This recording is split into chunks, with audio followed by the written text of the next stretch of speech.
And we are live and in action. Welcome everyone to another meeting, community stand-up gathering of the minds behind Entity Framework and the community, which is you.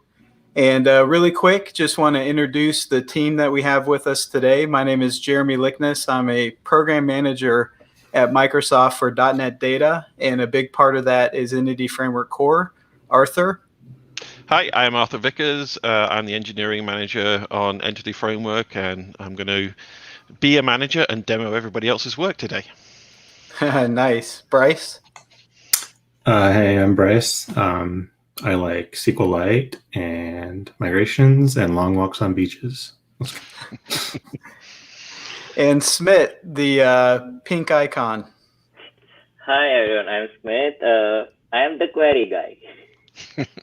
The query guy. Awesome. Well, we've got a lot in store today. Arthur is going to demo a ton of work. So I want to start and highlight a few links that we've had over the past few weeks, and then we'll jump right into the demos. Let's pull these links up right here. And I'll give you the links that I'm looking at. So this first link is mapping and using SQL Server stored procedures with EF Core Power Tools.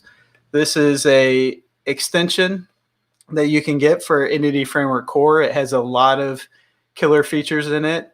And what this blog post is showing you is how to basically integrate these stored procedures using the features of the tool. Does anyone have anything else they want to add to this one? It's pretty short and sweet. Eric's stuff is awesome as usual. Absolutely. Then we've got one from our very own Bryce. Bryce, you want to share a little bit about this blog post? Sure. Yeah, so this is full text search, which is kind of like using a search engine against your data. I had a little personal project and I had to sort of hammer out the best way to do this, so I thought I'd share it with everyone. There's a lot of rough edges, but it's a really cool technology once you get it working. And so this is like you search for migrate and it finds like migrations and migrating. It's kind of a fuzzy match of all your text in your database. Nice. Yeah, I implemented a search algorithm for my blog. Unfortunately, it was a hard-coded JavaScript parsing over JSON files. So this seems like it'd be a much better approach. Let's go to the third link. This is a blog post that I wrote about inspecting and mutating iQueryable. So this is a pretty advanced look at expressions. If you've worked with Entity Framework Core, you've worked with LINQ. And behind LINQ is a set of expressions. And what this does is it explores what those expressions look like, how to parse and navigate those expressions. And it also covers a little bit about how, if you want to intercept or navigate or even mutate the expressions, how to do that. So for example, let's say you want to enforce a policy on queries that are passed through your system. This will give you a little bit of insight into that. Very cool. And thank you. It was very, very cool to explore and check out. The other thing I love all the expression tree stuff. It's like, it's not easy to get into, but it's very rewarding once you understand it. Yeah, I think it's the underappreciated part of the framework. I've been learning a lot that you can do with that. And then last but not least, before we get into our demo, we've released our official guidance for using Entity Framework Core with Blazor Server. And so you can find that documentation here. It's linked to both from the Entity Framework Core documentation, or it will be by the end of this week, but it's here as part of the navigation for ASP.NET Core documentation. But this not only describes our recommendations for how to use DB context in EF Core, but it also includes a reference application. There's a version for 3.1 and there's a version for 5.0, which is in preview, obviously. But both versions are a full-fledged, you can get a grid, search the grid, sort the grid, add items, edit items. It has optimistic concurrency built into it. So definitely something for you to check out. This is very cool. I mean, this isn't just somebody putting together a quick piece of guidance. This is in-depth guidance. It's been, we've discussed and reviewed this with Steve Sanderson and Javier and Dan Roth and people on the Blazor team. So yeah, you really should check this out. It's pretty awesome stuff. Yeah, there was no pressure at all having the person who invented Blazor reviewing my Blazor code. So it was a labor of love for sure. So those are our links. Let me go ahead and pull this out.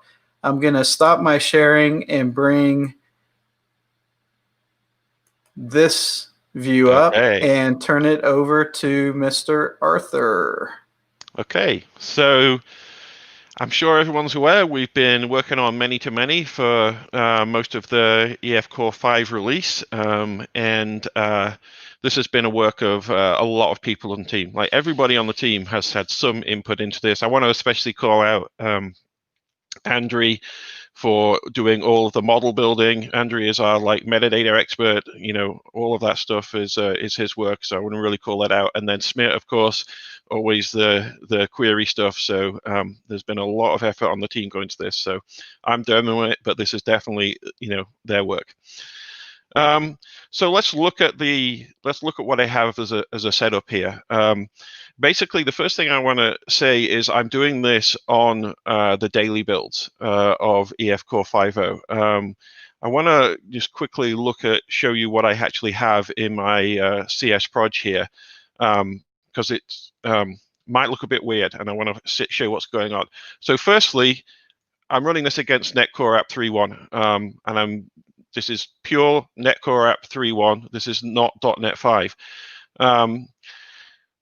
The reason I'm doing that is not because this doesn't work great on 5, and I could easily have just done this on 5, but I just want to really emphasize that we're not tightly coupled to .NET Core 5. We're a .NET Standard 2.1 library, so yeah, we don't work on .NET Framework, and I know that sucks for a lot of people, but that's the way things are going. But we are still a .NET Standard 2.1 and not tied directly to .NET 5. So you can use all of the previews and the daily builds of EF Core, even if you don't want to update your stuff to the .NET 5 previews yet for some reason. Also, you can see that I think these are yesterday's daily builds. They're currently branded as 6.0.0 alpha because build systems are hard and numbering is hard and numbers get wrong and difficult.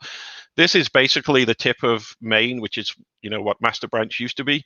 So this is essentially 5.0. None of this stuff is only going in 6.0. So you can still use the daily builds, and even though it says 6.0, be confident that that's just an artifact of the build system, and we're still working 5.0. So I wanted to bring that up. Let me now show you the very simple model that we're working with here. This does not have ManytoMany yet. We're going to add ManytoMany in a minute. I have two entity types, trivially simple, community and person. So we're going to join these together with a community person's ManytoMany. DB sets for them. I'm using SQLite just because it's super easy and it's relational, so we can see SQL. This will all work with other providers just fine. And I've got EF Core 5 simple logging set up, and I'm just telling it only command executed. So that's going to basically show us the SQL that we generate for everything we run, but exclude all the other logging. Arthur, are you able to bump the font maybe 1 or 2 notches? Yes, I can do that. I might have to figure out. Yes, I'm in full screen mode, but so let's go 20. Good. That looks a lot better. Thanks. Okay, no problem. Yeah, so application, as people who have seen me demo before know, I love console applications. Grew up in the 80s and that's all you had, so I still love them. Actually, I do it because it reduces the clutter around everything else, which I want you to see what's important. So I haven't added ManytoMany here, but I'm creating a bunch of people and I'm creating a bunch of communities and I'm adding these to the database and I'm saving changes. So nothing really interesting there. So let's add a ManytoMany relationship between person and community. So I can do that simply by adding a navigation property from person to from community to a collection of person, which I'm going to call members, and then I can add one in the opposite direction. So the inverse navigation property. And basically, that is all I need to do to implement many-to-many. So I haven't added an on-model creating or anything. I'm not adding any data yet. We'll do that in a minute. But if I run this now and look at the SQL that's generated when it creates the database, I'm having it create the database every time just so we can see what happens. It's creating a categories table as we'd expect and a products table as we would expect. Why isn't it creating a many-to-many table? It should be creating a join table.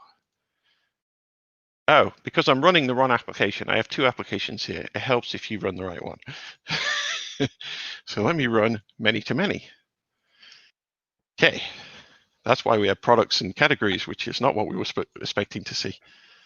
So now we can see we've got a communities table and a people table, which is what we'd expect, but we've also got a community person table. So we've detected that this is a many-to-many relationship. We've created a join table silently, kind of behind the scenes, almost in a magic way, if you like. Yeah, that's all you need to do. Nothing in on-model creating, nothing to no other specifications. So we've got many-to-many there. So let's look at how that, let's use it now because we're not using it even though we've got it.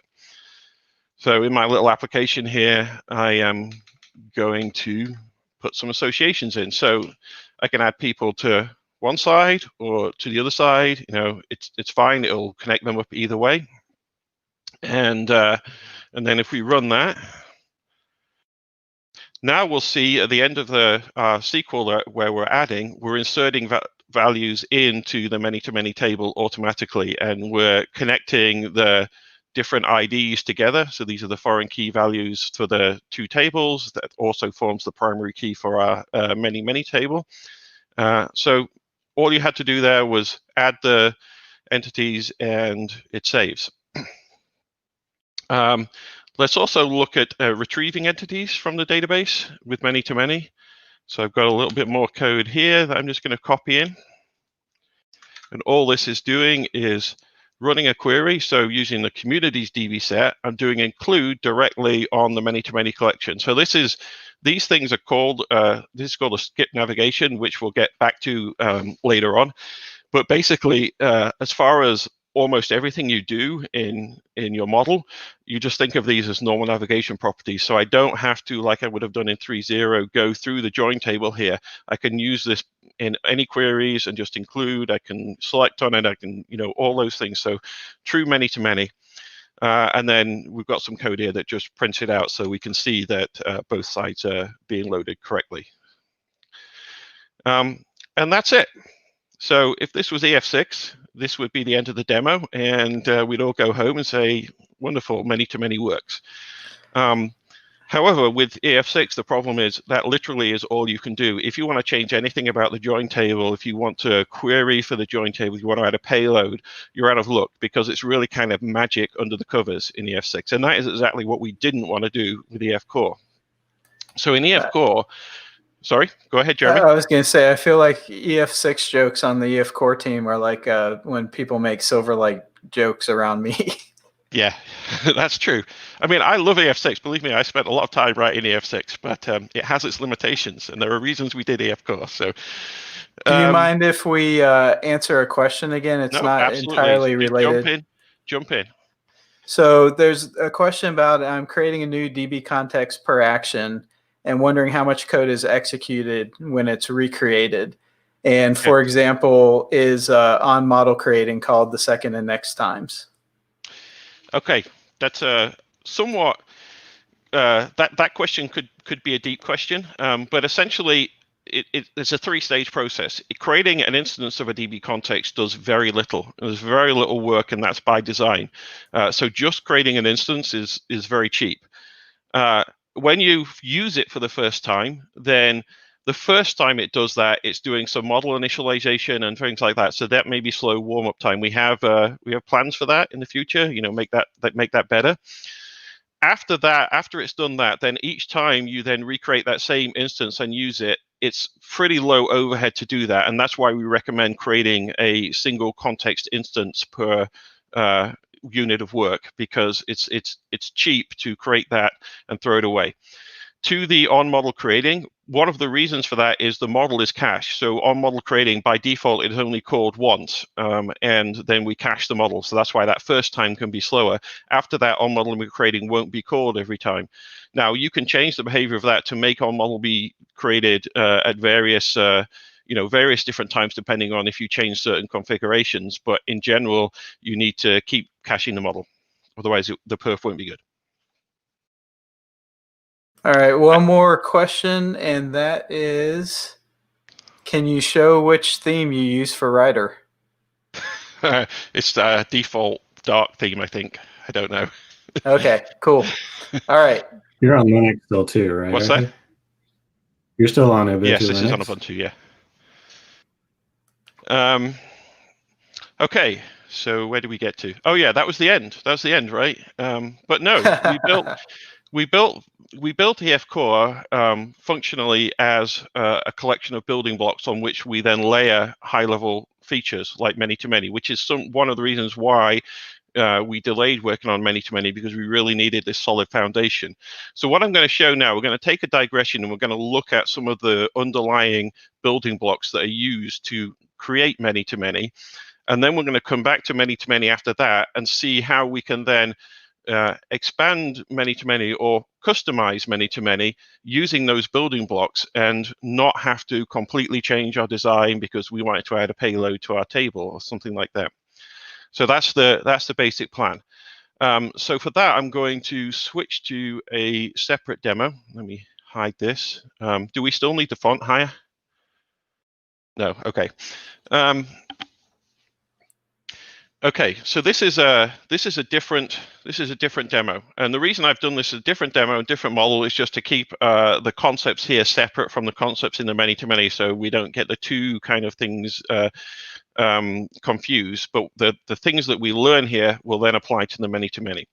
So this is, again, a trivially simple product category demo. I'm not using Northwind, but it's basically Northwind, like we've all seen years and years ago. Well, probably not all of us, but the ones that have been around have seen it.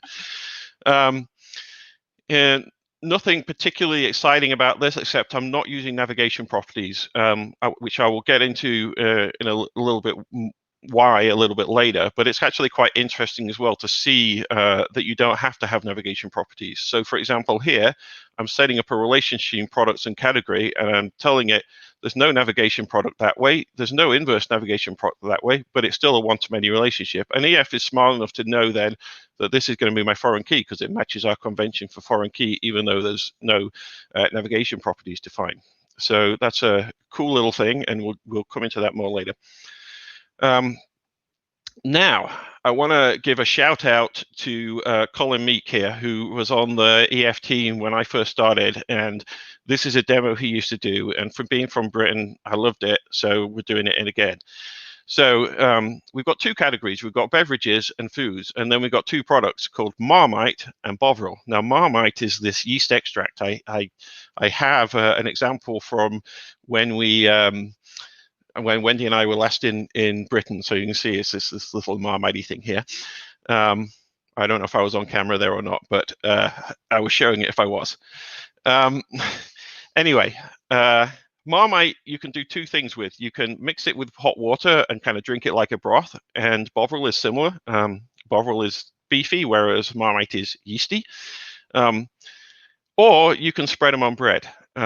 So they can be both a beverage and a food, and that's why this is the demo that Colin always used to share, because it actually made sense to do what we're doing around town here and change Marmite from being a beverage, which is not my preferred way of consuming Marmite, to being a food, and to therefore update the description appropriately.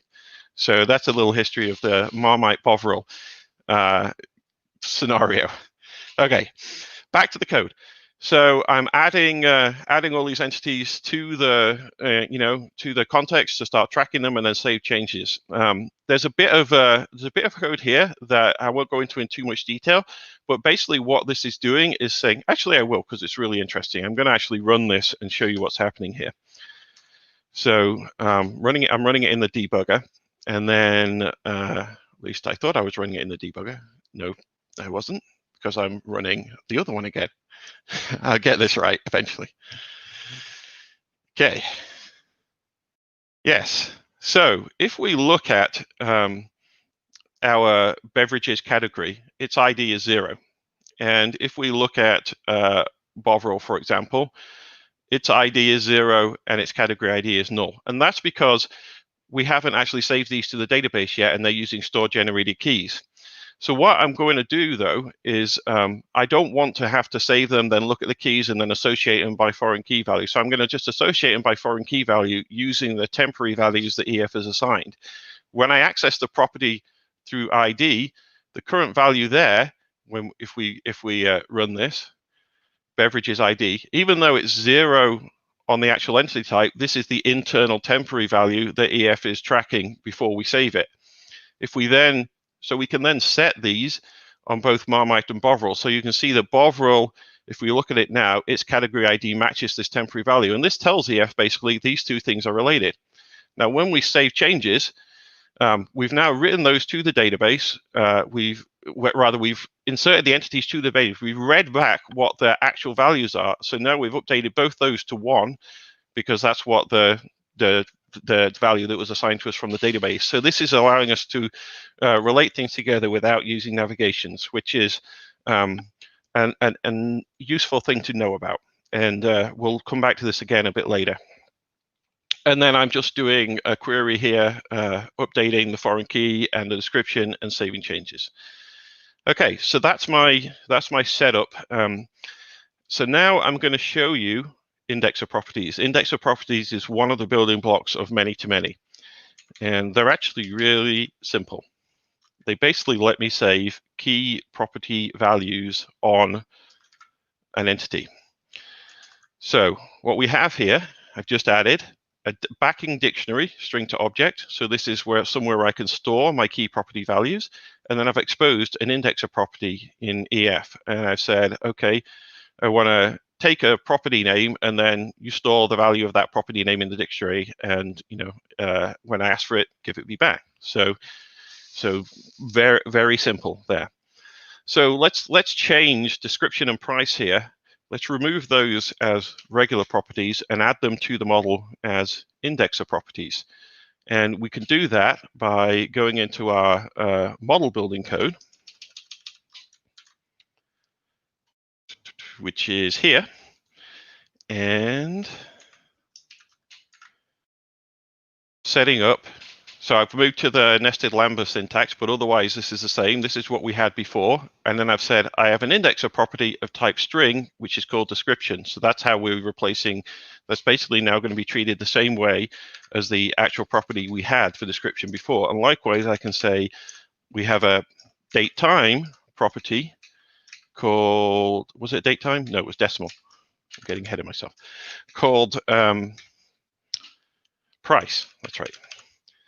So now we basically got the price, we've removed them from here, and we're going to store those values in there. And this indexer property tells EF to store those as using the indexer property on EF core. So down here, of course, now we don't have these, but since we have an indexer property, all we have to do is say, okay, set them through the indexer property. So this is just normal C# syntax here, and we can do that for all of these, of which there are not very many. And then I think maybe down here, yeah, we're updating the description. We need to do it here. We need to say, okay, set the description. Okay, so if we run this, basically it behaves hopefully the same as it did before. I don't know if I ran it before, but I should have done.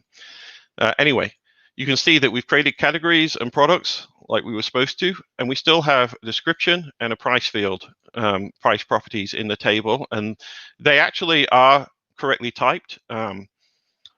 SQLite stores date time, or rather decimals, as text, although the experience for that is improving a lot in EF Core 5, is still a limitation of SQLite's type system. So this is, if we were running on SQL Server, we would see this as a decimal property, as we'd expect.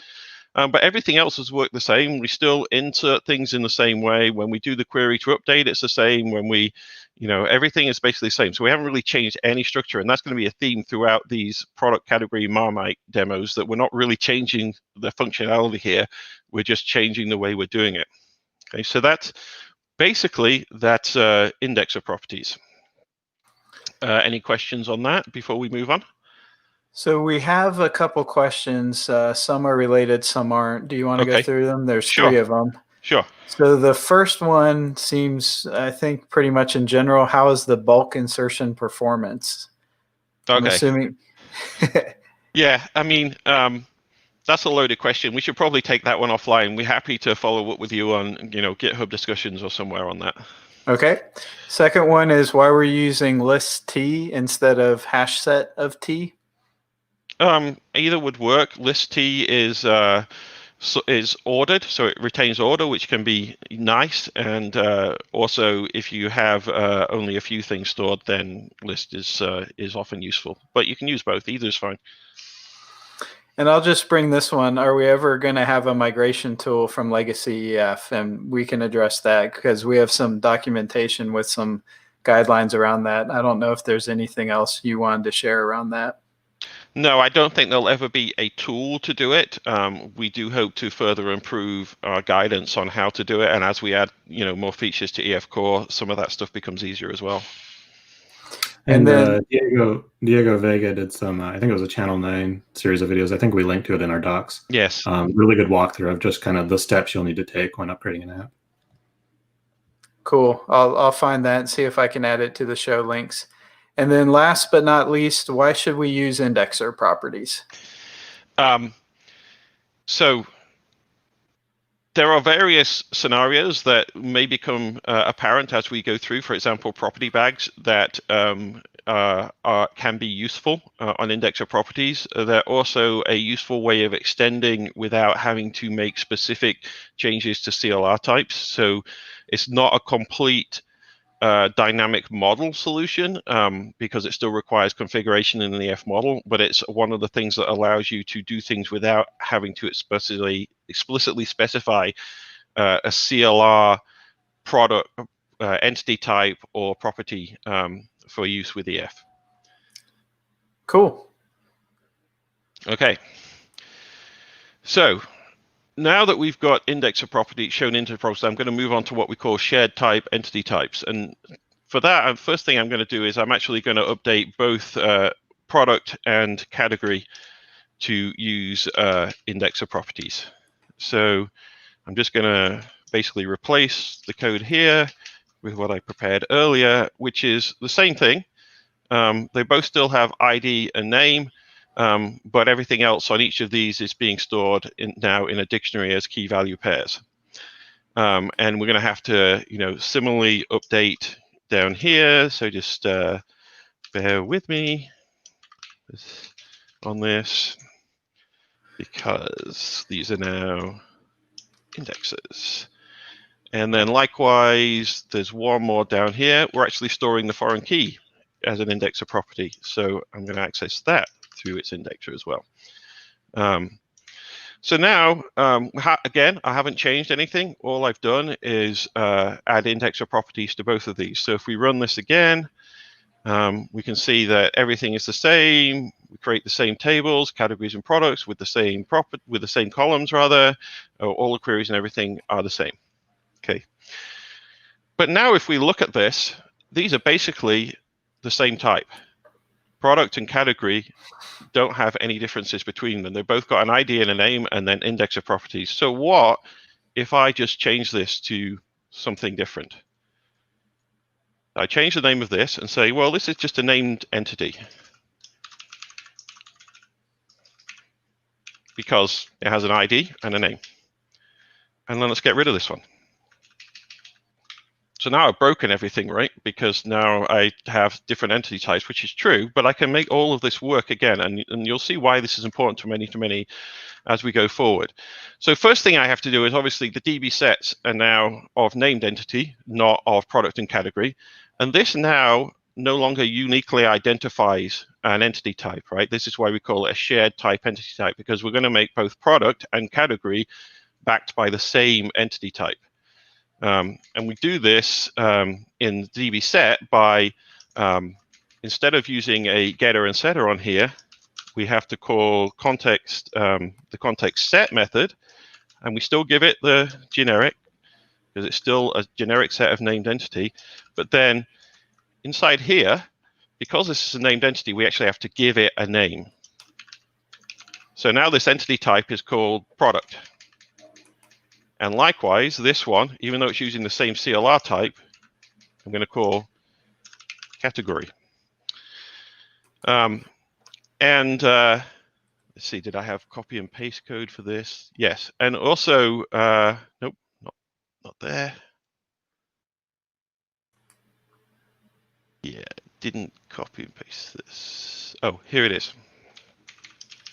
Just got lost. So here's now my model building code.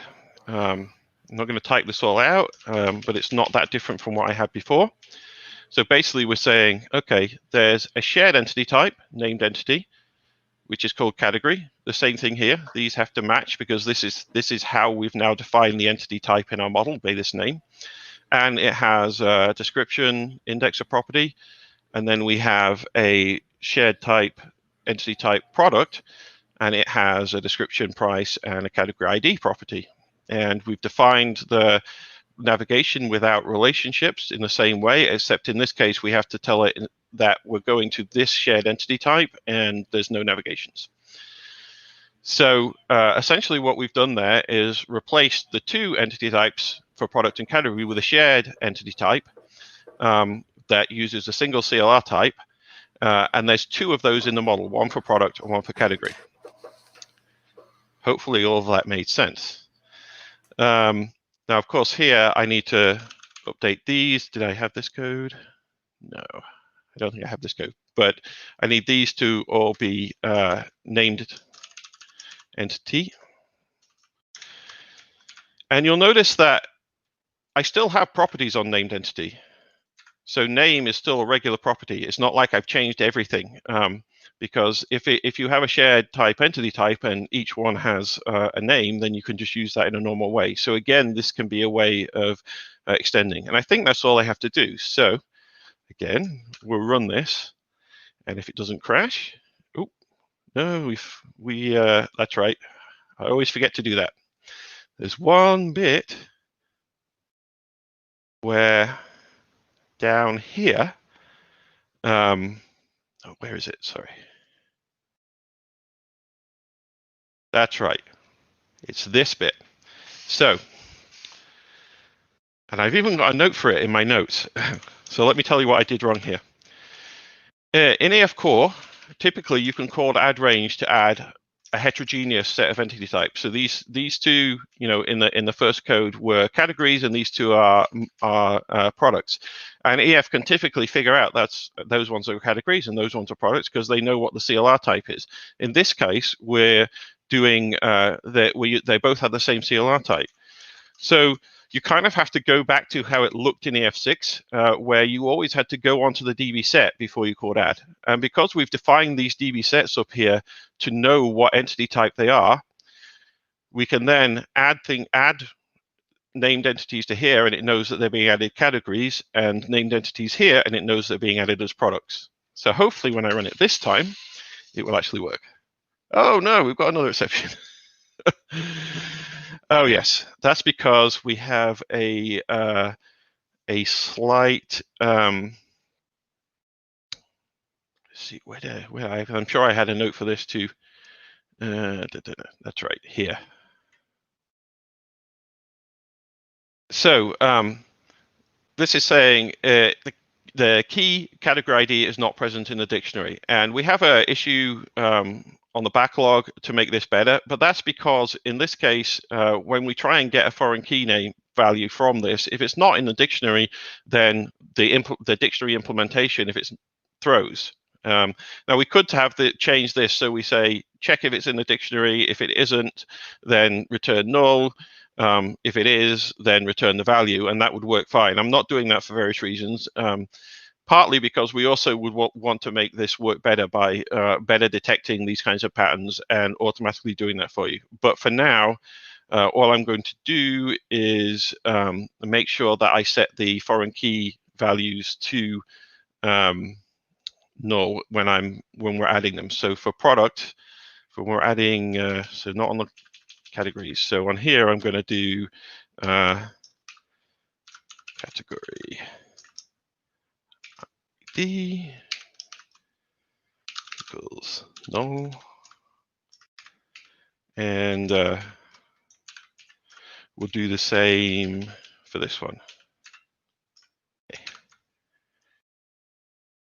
Okay, now we're up and running again. So still creating a category table, still creating a product table, even though we've only got one CLR type now. Still creating all the columns like we worked before. We're still inserting in the same way, querying the same way, updating in the same way. Everything is working the same. So essentially, that then is shared type entity types. So it's using the same CLR type as a backing for multiple different entity types in the model. Shall we pause there for any questions? I think it's worth calling out here that this is a demo. We're certainly not recommending you erase all your entity types. No. This is demonstrating a feature. So. Exactly. So I'm showing these building blocks, and we're going to switch back to many-to-many and see how they're actually useful. I admit that showing them in this simple way, they don't look useful, but in working through this, I think it's easier to understand them split out separately rather than we're all put back together. Okay, so let's move on to then property bags. So now we've got shared type entity types, but I don't need to have these two properties here because that's I could just store everything in the dictionary, right? Obviously, if I do that, I have to update my code down here to say, okay, this is in the dictionary like I've done for all of them. So we're going to get to a point now where I'm doing this for everything. Wrong quote above, Arthur. Oh, thank you. I'm not good at typing at the best of times.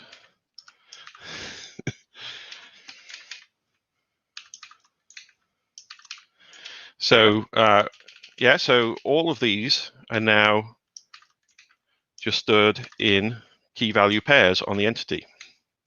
And likewise, this is a nice example of how this still works in query. And you can also use the EF property syntax like you do for shadow properties here, and that will work just fine, but I don't have to. I can just write index properties on there, and I can likewise get the primary key value from the property bag.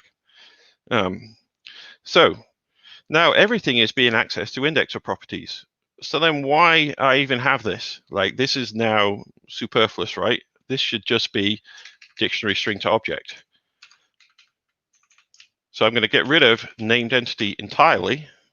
And I'm going to go through and find and replace all my named entity with dictionary of string to object. So now we've got products and categories, both as dictionary of string to objects. So we call these property bags because it's basically a bag of properties that you put key value pairs in. The key is the property name, the value is the property value. So then we're configuring these the same. I do have to add, because I didn't yet, additional configuration for the indexer properties that I name an ID. So I'm going to put that there, and that there. I also made the name required, just as a show you that even if you're setting indexer properties and it's type string, even though this is nullable, you can still say create it non-nullable in a database and make sure that's required. So you can do all that normal configuration that you would do on other properties. Let's see if I forgotten anything here. I probably have, but I don't think I have, so I'm going to run it, and hopefully this will work. Yes, so you can see now that what we've done is we've created still a category and product table, but they're actually backed by there's no CLR type at all for these now. They're just a built-in dictionary from the BCL. And this is what we call property bag entity types, where you're just basically using dictionary string to object for your entity types. And you can see that I've evolved the code through those steps. So the property bag entity types are shared type entity types that build on indexer properties. So all of those things are the building blocks that fit together. So we can pause there for questions if there are, and then we'll go back to ManytoMany. We have a few questions, but they're not directly related to this, so I'll probably hold off until a little bit later, but we will circle around and ask Absolutely. those. Absolutely. Okay. I have a question. Go ahead. Does it have to be dictionary to string object, or can I use another type for my property bag? You can use another type, because basically all a property bag is composition over shared type, entity type, and index of properties. At the moment, dictionary string to object is set up by default to be a shared type, entity type. You have to do a little bit more work occasionally to do something other than that, but that's part of something that we're going to improve. It looks like someone just made the comment, let's now go full dynamic. Unfortunately, Link doesn't work very well with dynamic, does it? No, it doesn't. But we have things like the EF property method that allows you to, do certain level of dynamic. However, if you want to go, I'm not going to. I don't want to claim that what we have here is full support for completely dynamic models in EF Core, because that's not the case. But it allows you to do some combinations of dynamic and non-dynamic. So it will work with expando object, but once you start using the dynamic keyword, I think Link starts to kind of break down a bit. Yes. Okay. So let's see. Let me go back to ManytoMany here. And what I'm going to do is now I'm going to put a breakpoint right after we have created the model. And I'm going to run, hopefully this will run in the debugger and I got it right this time. Okay. So then hopefully everybody knows this, but I'm going to show you that we have debug views in EF Core 5. We've improved them a lot, even though this one was there before. So if you go into the column, this might be hard to see, but I'm drilling down from context to model and then into debug view, and then I'm going to show short view. So this is now showing me the model that I've built with EF. And you can see that I have a community type, which is as expected. And I have a person type, which is as expected because we've defined these two. But now when I look, I actually have a community person entity type in my model. So this is the backing table. This is the join type. And its actually CLR type is dictionary string to object. So what we've done here is, so that you don't have to have a entity type in your model, we're essentially by convention using a property bag entity type for this, and we've configured it in the model as if it were an explicitly configured property bag, like we showed in the Marmite demos.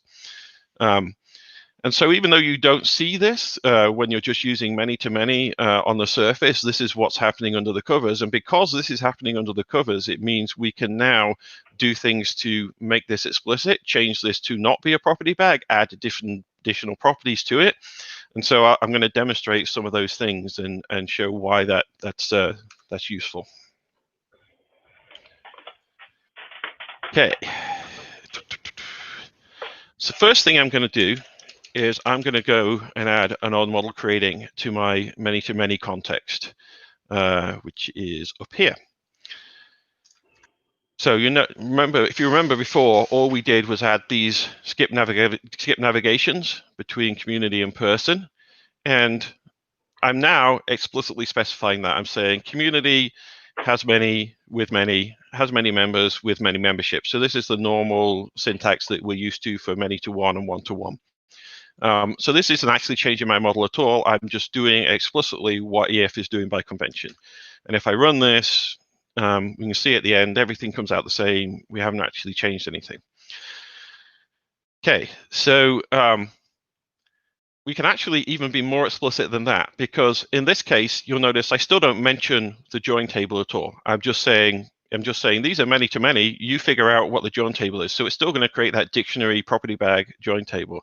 But I can be explicit about that and say, okay, I know that's what you're doing by convention, but I'm going to explicitly specify that. And I'm doing this so you can see what's actually really happening under the covers when the conventions run. So in this case now, I've got the same ManytoMany, but I'm doing this using entity. And what this means is use this entity type for your join table. And we know this is a dictionary string to object. This is a property bag entity type. I'm going to change this to other things later on. And we have to give it a name because shared type, entity type, as we saw in the other case with products and category, this doesn't define the entity type anymore, so we need a name for it. And then this is basically, we'll come back to this later, but this is basically saying, with this join table, this is the relationship between it and the two sides of the many-to-many. And in the same way that we set up a relationship in that example without any navigation properties, we're not putting any navigation properties in here too. However, we'll come back later and we will have navigation properties there.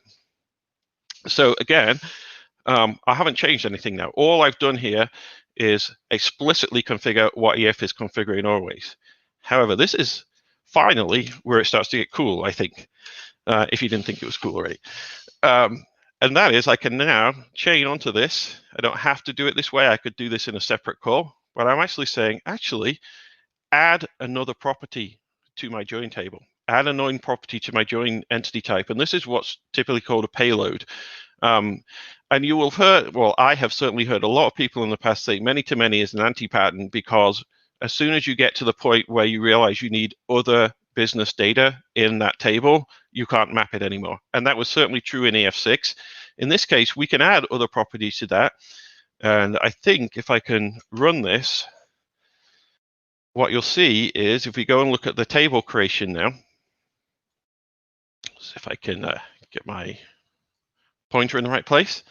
So we've still created this person community table, but it's now got an additional column in it, member since. Again, this is SQLite, so it's a text column, but it's really date time.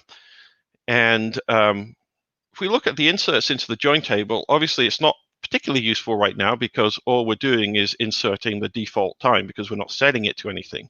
So there are various ways that you could set this properly. I'm going to show one first and then a different one second. The first one I'm going to show is overriding save changes. So we can override save changes, or in EF Core 5, there's a save changes interceptor that you can use, or there are saving changes events that you can hook into.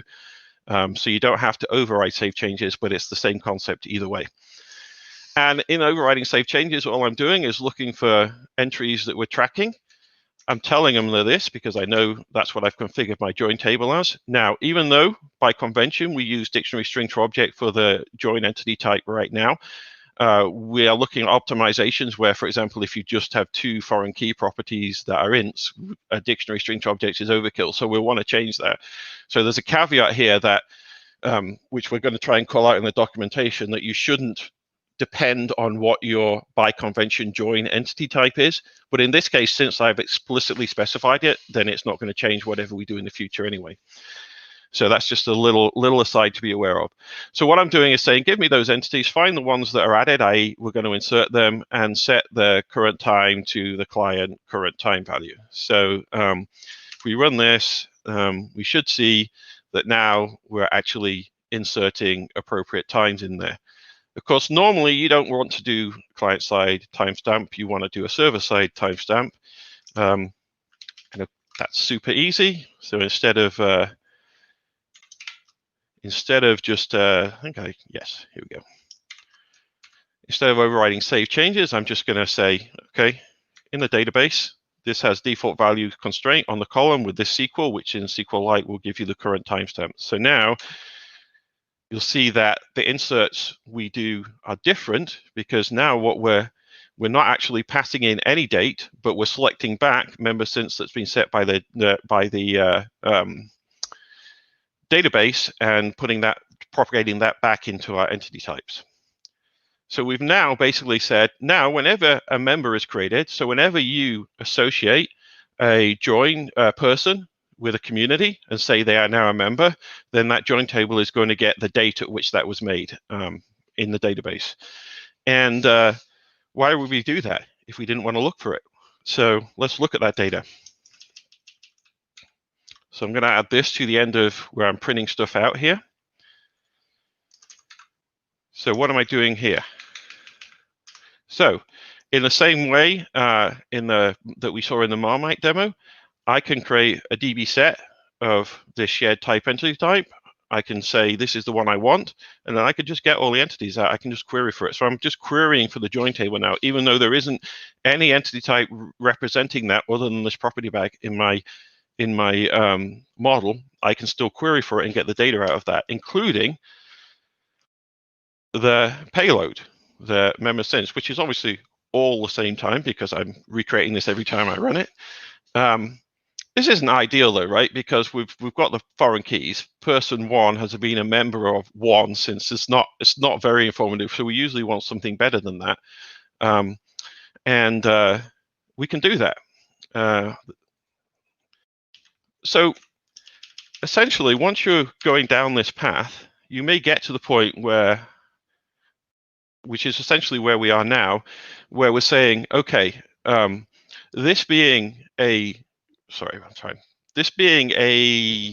trying to find where's my model building? There it is. Instead of this being a property bag, maybe we should actually have our own entity type for it. So let me create that. Let me create a join entity type. So now you're saying, oh, this looks like EF Core 3, right? This isn't any good, right? It's not, because even though I'm going to change this to say use a join type, so person community here. Do I have the configuration written for this? Yes. So I don't have to. I'm not really changing very much here, but what I'm doing is saying, stop using a shared type entity type. Stop using a property bag. Stop using the index of properties. Use this. And this will all work. And all I've done is change this here. The code down here now will need to change to say, get me the stuff out of not a dictionary, which we'll do in a minute.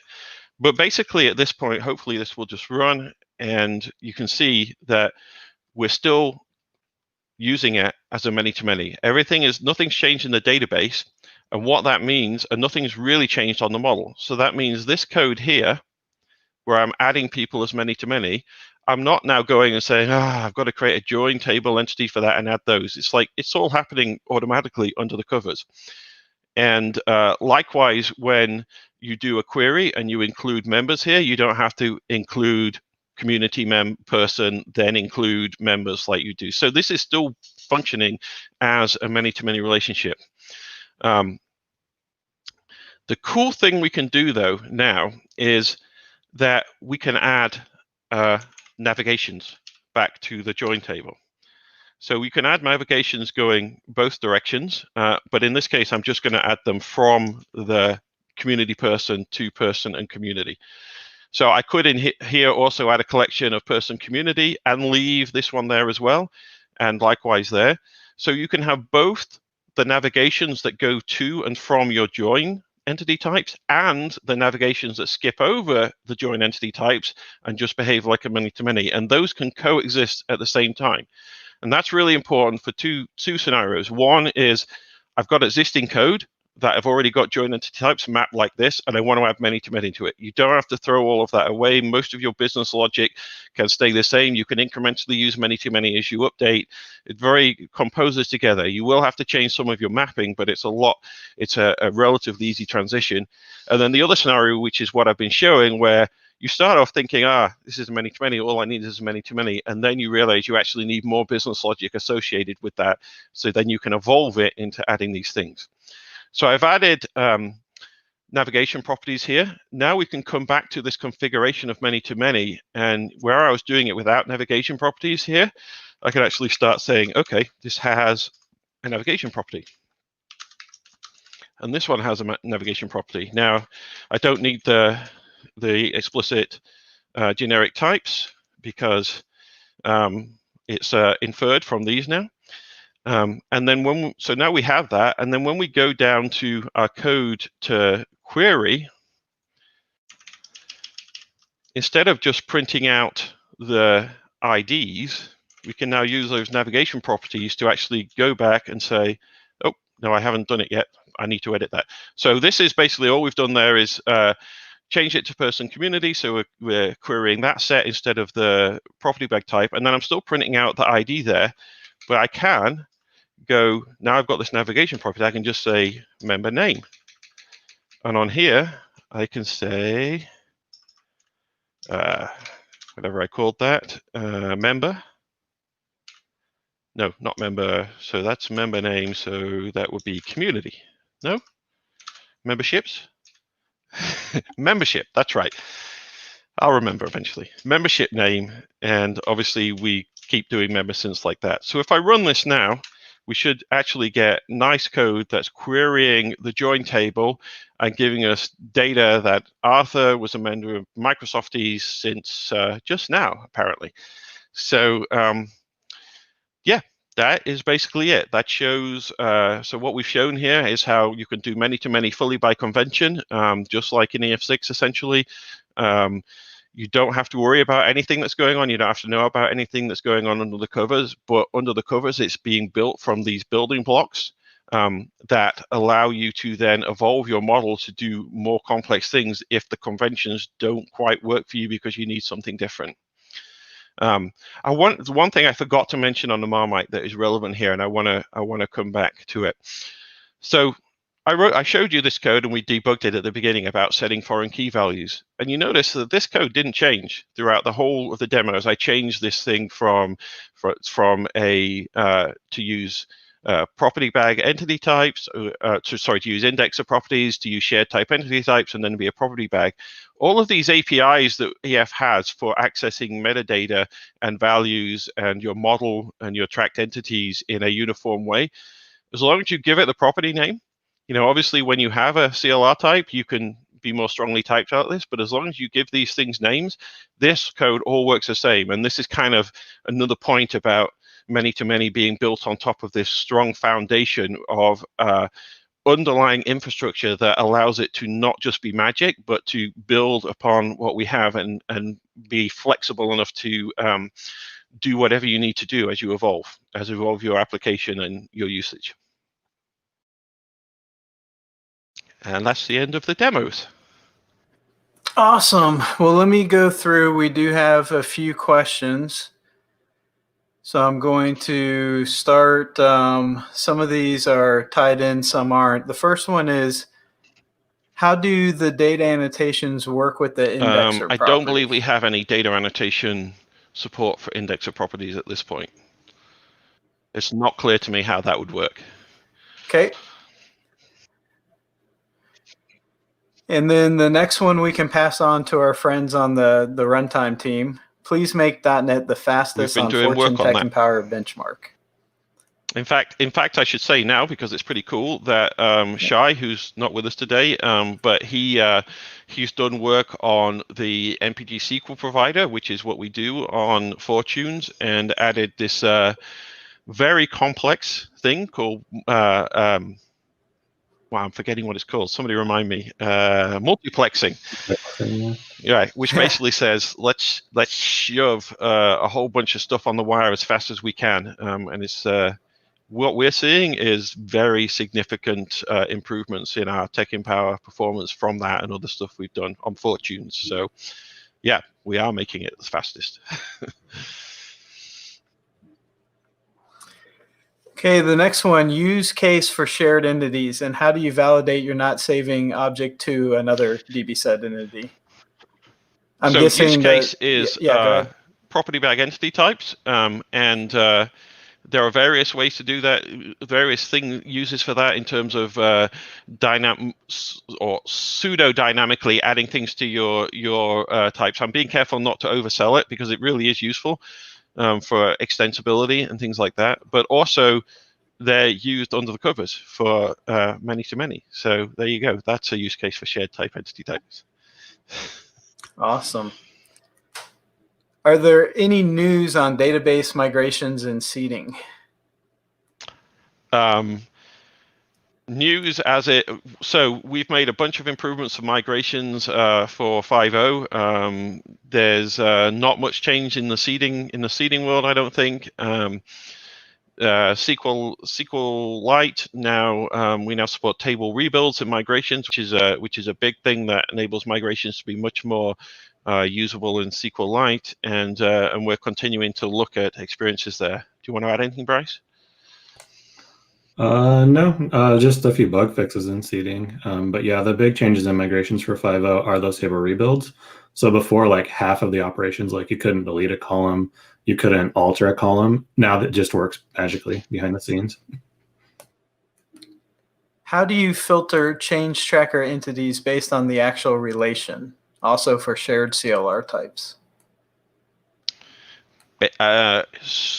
Based on the actual relation, I'm not sure what that means. Yeah, I'm not sure either. I think maybe looking for actual join types, maybe. I don't know. I'll let Martin type out his question again if maybe for some more clarity. And here's a cheer out to Bryce for all the work on SQLite from Julie. Thanks, Julie. And then here's a question. Does EF5 work with NoSQL like MongoDB? And the answer is no, not like MongoDB, but yes, like Cosmos DB, it will work with that. We have a Cosmos DB provider. There is I have seen in the past third-party MongoDB providers created by the community. I have no idea how good they are and whether they're up to date or not, but they are out there. Awesome. I think that wraps up all our questions. So once again, thanks to everyone for joining us. Thank you, Arthur, for all the demos. Thank you, team, for all of the code. Thank you, community, for your contributions and support. We appreciate everyone, and have a great rest of your week. And we are out.